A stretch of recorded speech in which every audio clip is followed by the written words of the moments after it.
दोस्तों आज हम एक ऐसे कॉइन की बात करेंगे जो बाकी दूसरे कॉइन से काफी अलग है। जो लोग मार्केट को फॉलो करते हैं रेगुलरली थ्रूली उनको जरूर मालूम होगा कि रिपल क्या है। जो लोग नहीं जानते कि रिपल क्या है तो वो इस वीडियो को लास्ट तक देख के बिल्कुल समझ सकते हैं कि एक्चुअली रिपल क्या है, कैसे दूसरों से डिफरेंट है। और इस वीडियो में हम ये भी डिस्कस करेंगे कि क्या हमें रिपल में इन्वेस्ट करना चाहिए, क्या नहीं करना चाहिए।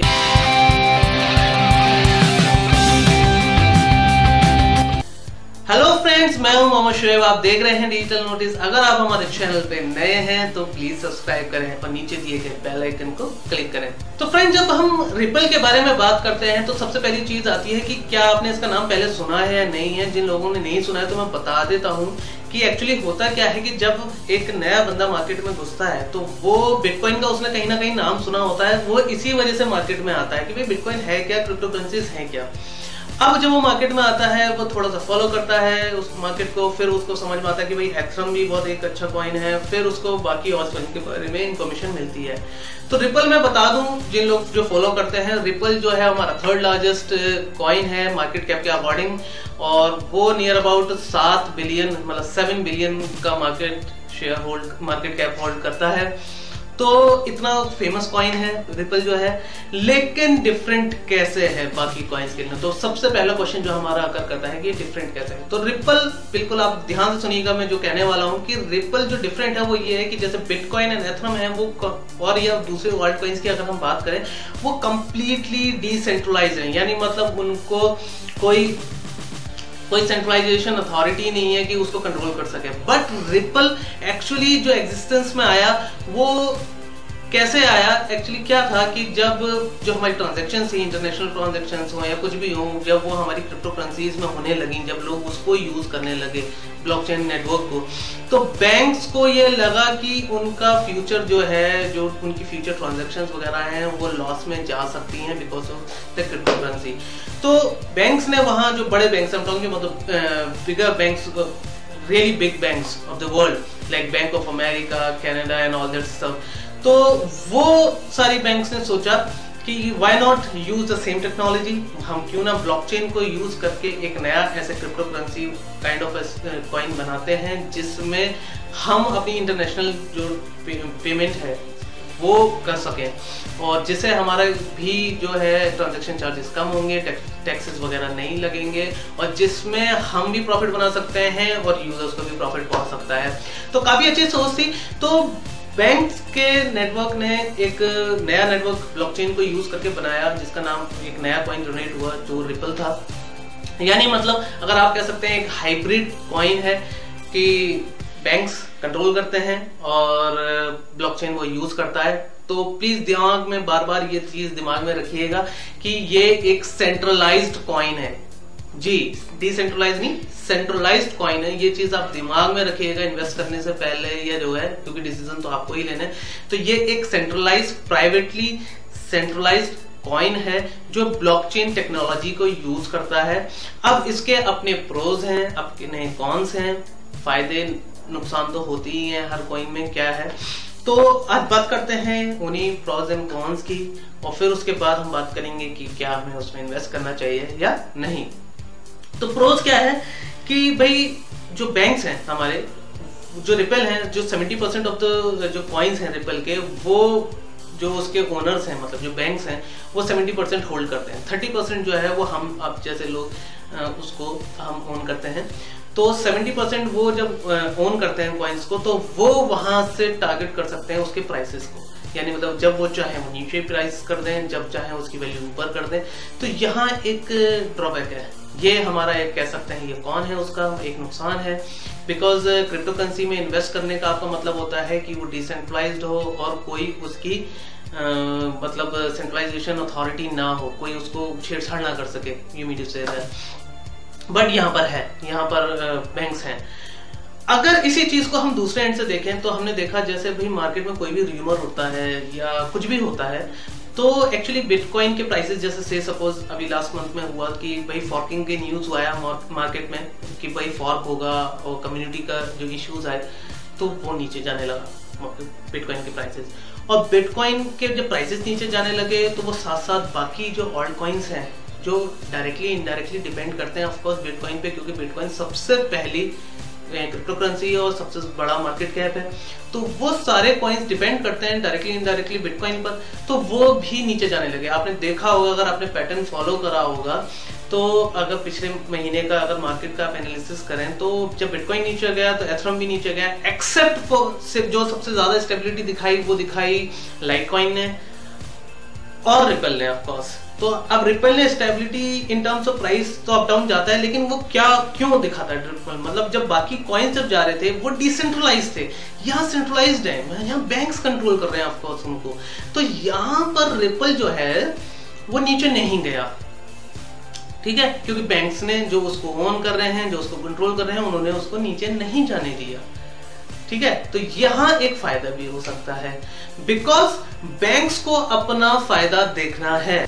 अगर वो अपनी वैल्यू को नीचे करते हैं तो वो नुकसान में जाएंगे, तो कभी भी बैंक्स ये नहीं चाहेंगे कि वो नुकसान में जाए। ऑफ कोर्स वो अपने फायदे के लिए, देखिए बाकी सारे कॉइन्स की तरह रिपल अप डाउन जाता है, मगर अगर हम मार्केट को स्टडी करें तो ज्यादातर प्रॉफिट की तरफ को ही रिपल जा रहा है। तो दूसरी जो चीज है वो ये कि बैंक्स कभी भी अपना नुकसान नहीं चाहेंगे, और बैंक्स अपना नुकसान नहीं चाहेंगे तो साइड बाय साइड आपका भी फायदा हो रहा है।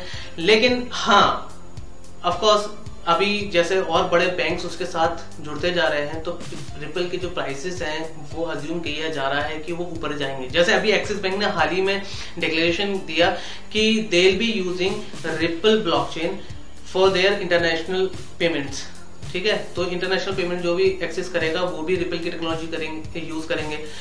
और जो तीसरी सबसे बड़ी चीज है कि रिपल क्रिप्टो करेंसी के मार्केट में अगर बात करें तो रिपल की जो टेक्नोलॉजी है वो सारे कॉइन्स से ज्यादा बेटर है, ज्यादा सुपीरियर है।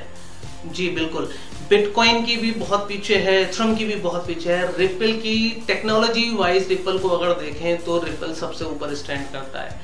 वो ऐसे मैं डिफरेंस आपको बता देता हूं कि 1 सेकंड में जो हमारे बिटकॉइन में पहले जो ट्रांजैक्शंस होते थे वो 7 होते थे, जिसके लिए फिर बाद में अब जो सेगमेंट वगैरह लॉन्च होने के बाद अब वो कितने हो जाते हैं, जस्ट डबल की उन्होंने बात करी थी, तो वो एक डिफरेंट पॉइंट है। लेकिन जो 1 सेकंड में बिटकॉइन के जो हमारे ट्रांजैक्शंस होते हैं दैट इज 7 ट्रांजैक्शंस पर सेकंड, और रिपल के वहीं 70,000 ट्रांजैक्शन पर सेकंड होते हैं।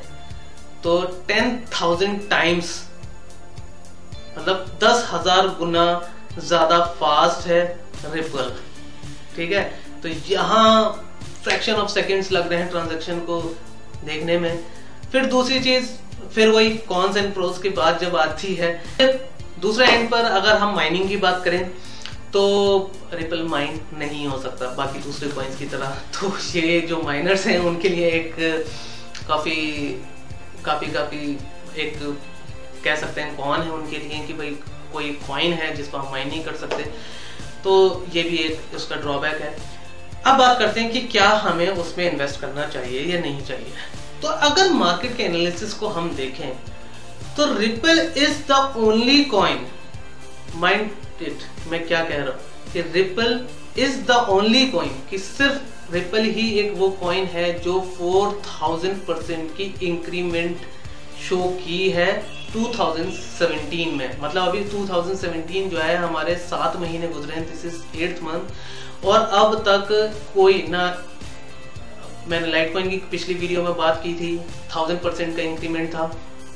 बिटकॉइन और एथेरियम तो काफी पीछे हैं, लाइटकॉइन भी उनसे आगे था, लेकिन इतना आगे तो कोई नहीं है। रिपल 4000%, मतलब near about 4000, it is something like 3997 something, तो इतने परसेंट का इंक्रीमेंट है रिपल में। और इस टाइम ऑफ कोर्स बहुत सस्ता है, और वो उसमें देखिए आपको जो इंक्रीमेंट है वो ज्यादा इसलिए नहीं दिखता क्योंकि $0.17 का है। तो अब अभी की जो जब मैं आप ये वीडियो शूट कर रहा हूं तो रिपल जो अभी है वो है $0.17, मतलब पेनीज में है, सेंट्स में है। तो अगर उसमें जो प्राइसेस के चेंजेस आते हैं तो वो आपको इसलिए ज्यादा नहीं लगते, बिकॉज आपको डॉलर्स में देखने की आदत हो गई है, पॉइंट्स में देखने की आदत नहीं हुई है। लेकिन हाँ, बहुत बड़ा एक डिफरेंस है, बहुत 4000% बहुत ज्यादा हो गया। और प्रेडिक्शन ये है, अगर प्राइस का प्रेडिक्शन की अगर बात करें कि 2018 या उससे पहले या उसके 2018 के स्टार्टिंग में रिपल नियर अबाउट $1 का हो जाएगा, मतलब 60 रुपीज हो जाएगा, रेंजिंग फ्रॉम अभी 10-11 रुपए का है और 12 रुपए का है, और वो करीब 64-65 रुपए का हो जाएगा। तो एक काफी बड़ा इंक्रीमेंट हो सकता है। तो अगर आप इन्वेस्ट करने की बात करें तो मेरा जो पर्सनल ओपिनियन, पर्सनल सजेशन है आपके लिए, वो ये है कि रिपल में इन्वेस्ट करने की तभी सोचें जब आपके पास थोड़ा सा एक्स्ट्रा कैश है जिसको आप इन्वेस्ट करेंगे, और रिपल में इन्वेस्ट करके आप होल्ड करें। मतलब ऐसा नहीं है कि आप रेगुलर ट्रेडिंग करें, क्योंकि बहुत पेनीज में है, कोई इतना डिफरेंस आएगा नहीं। तो आप उसको रिपल में इन्वेस्ट करने के बाद होल्ड करें काफी टाइम तक, मे बी 1 ईयर 2 ईयर तक होल्ड कर सकते हैं अगर इतना अमाउंट आपके पास है। तो ऑफकोर्स आप उस रिपल में लगाइए, 100% आपको फायदा होगा। ऑफकोर्स छोटा मोटा फ्लक्चुएशन तो देखिए हर कॉइन का चलता है, रिपल का भी चलेगा, नीचे भी जाएगा ऊपर भी जाएगा, बट जैसे कि वो स्टार्ट हुआ था 2 रुपए 3 रुपए से, अब इट्स अबाउट 12-13 रुपए है, एंड इन फ्यूचर वो 60-65 रुपए का हो जाएगा। तो से सपोज अगर आपने 10,000 रुपए 15,000 रुपए उसमें लगा रखे हैं, या ऑफकोर्स आपके ऊपर डिपेंड करता है कि कितना अमाउंट है, तो उसको होल्ड करके रखिए। अगर वो अमाउंट आप होल्ड करके रख सकते हैं फॉर अ लॉन्गर रन, ठीक है, तो आपको जरूर उसमें प्रॉफिट नजर आएगा। तो रिपल कैसे डिफरेंट है मैंने आपको पूरा इस वीडियो में बताया है, और फिर से मैं बता रहा हूं कि अगर आप लंबे टाइम तक इन्वेस्टमेंट कर सकते हैं तो ही रिपल में आप इन्वेस्ट करिए, ऑफकोर्स आपको फायदा उसमें मिलेगा। तो उम्मीद करता हूं हमारा वीडियो आपको पसंद आया होगा। प्लीज हमारे वीडियो को लाइक करिए, वो हमारे लिए बहुत काउंट करता है, और आप हमें सजेशन दे सकते हैं कि हम अगला वीडियो और किस चीज़ पर लाएं। हम वैसे तो डिफरेंट कॉइन्स के ऊपर ज़रूर डिफरेंट कॉइन्स के ऊपर ज़रूर वीडियोस लाते रहेंगे, लेकिन अच्छा लगेगा हमें अगर आप अपना सजेशन दें कि भाई इस चीज़ पे आप वीडियो लाइए।